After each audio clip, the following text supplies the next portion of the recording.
తెలుగు రాష్ట్రాల్లో అఘోరి శ్రీనివాస్ గురించి తెలియని వారుండరు. అప్పట్లో శ్రీనివాస్ ఇరు రాష్ట్రాల్లోనూ గందరగోళం సృష్టించాడు. అనేక పరిణామాల మధ్య జైలు జీవితం గడిపిన అఘోరి శ్రీనివాస్ గురించి ప్రస్తుతం ఆసక్తికర నిజాలు బయటకు వస్తున్నాయి. శ్రీనివాస్, వర్షిణి జంట గతంలో చేసిన రచ్చ అంత ఇంత కాదు. ఇద్దరూ మధ్యప్రదేశ్లోని ఓ ఆలయంలో వివాహం చేసుకున్నారు. అయితే శ్రీనివాస్ నుంచి దూరమైన వర్షిణి తాజాగా ఓ ఇంటర్వ్యూలో అనేక విషయాలను పంచుకుంది. శ్రీనివాస్ అమ్మాయిగా మారడానికి గల కారణాలని వెల్లడించింది. అఘోరి అమ్మాయిగా మారే కంటే ముందు సోషల్ మీడియాలో అనేక ఫోటోలు వైరల్ అయ్యాయి. ఆ ఫోటోలు అన్నీ అసలైనవేనని శ్రీవర్షిణి స్పష్టం చేసింది. సోషల్ మీడియాలో వైరల్ అయిన ఫోటోలు అన్నీ అసలైనవే. వాళ్ళ ఇంటికి నేను వెళ్ళినప్పుడు తాను డ్రామా వేసిన ఫోటోలు చూపించాడు.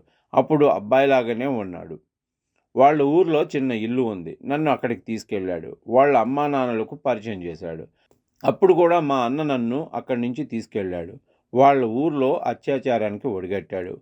అప్పుడు అక్కడ జనం చెట్టుకు కట్టేసి కొట్టారు. చెట్టుకి కట్టేసి కొట్టడం, హట్ చేయటం వల్ల అమ్మాయిగా వేషం వేసుకొచ్చాడు.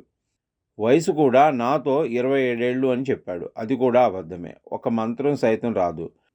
లలితా సహస్రనామం చదువుకుంటా. ఒక్క కాలభైరవాష్టకం కూడా రాదు అని వర్షిణి తెలిపింది.